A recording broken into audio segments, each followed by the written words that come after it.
English for teaching purposes. Class interaction. The one thing we need to know about classroom interaction is we want to keep it going.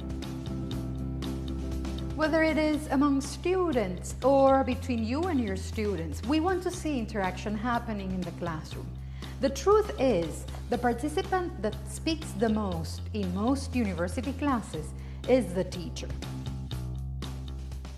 That's one important reason why it is a very good idea to let your students take the floor so you can take a step back.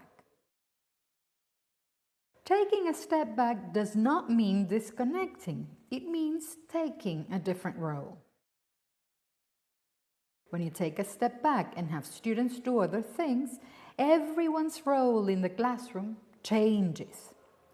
Changing roles, opening up communication channels.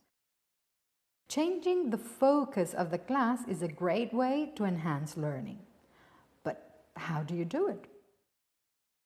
We have a few ideas for you. Do as much group work as possible. Encourage the use of English at all times. Do rounds and offer help to the groups. Many teachers feel that doing group work in class is a waste of time. It's quite the opposite. Students take control of their learning, use English themselves, and think. Think and think. When you do the rounds to check if the groups need help, make sure they know what to do and that they are doing it properly. Typical routines to do are: how can I help you? What can I do for you? Just to offer your help. Can I take a look at that?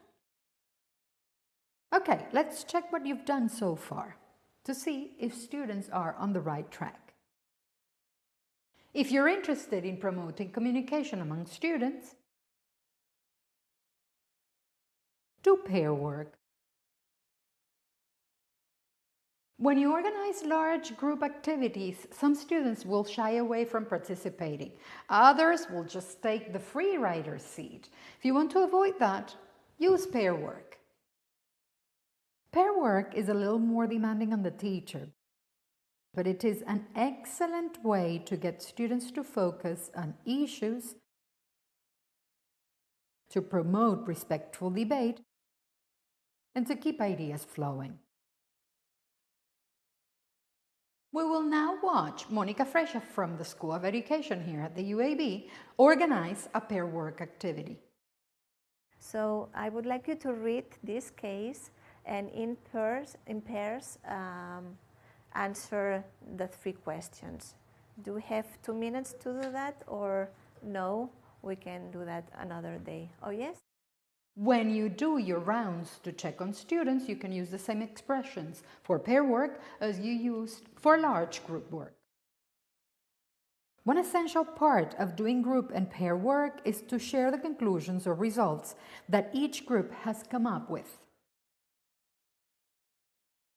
Let's now watch Laura Arnau, also from the School of Education here at the UAB, wrapping up one of her activities. Okay, you want to start, please? Yes. Which strategies? Yeah. Yes, we discussed that maybe there are some strategies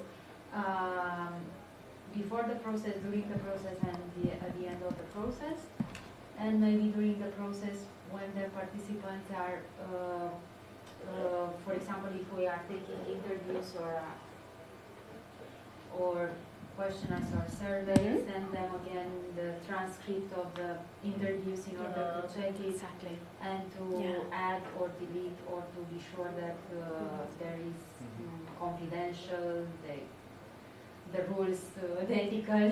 That you protect the anonymity and their anonymity. And then at the end of the process, we can send them a summary of the main results of the project or the research, especially those where him, her, or the organization has a main contribution. Yeah, That's very good. That's very good. And just as Laura did, do not forget to praise your students' good work. Create question routines. Ask students to formulate questions related to the contents covered in the previous class. One excellent version of this activity is to ask students to prepare a few exam questions. One of them asks the question and the other one answers it. Open the activity by asking, "What questions have you prepared for today?" Or, "Who has questions for us?"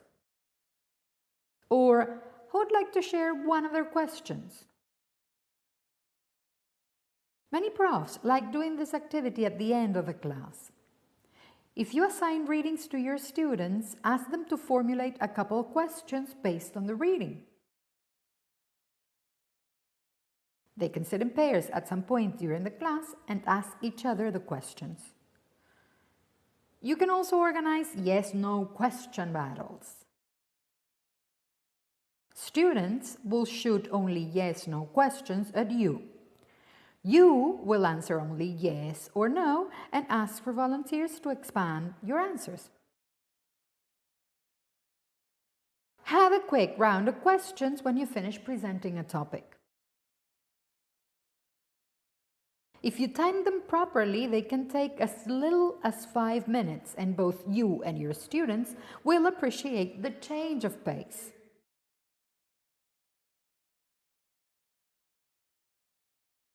If your classes are problem-based, have your students do the work.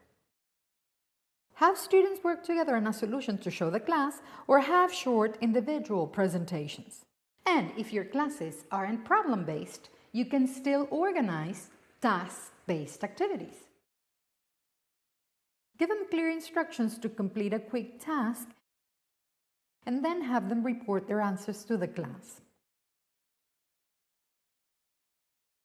If you have access to clickers, these activities are perfect to use them since they save a lot of time.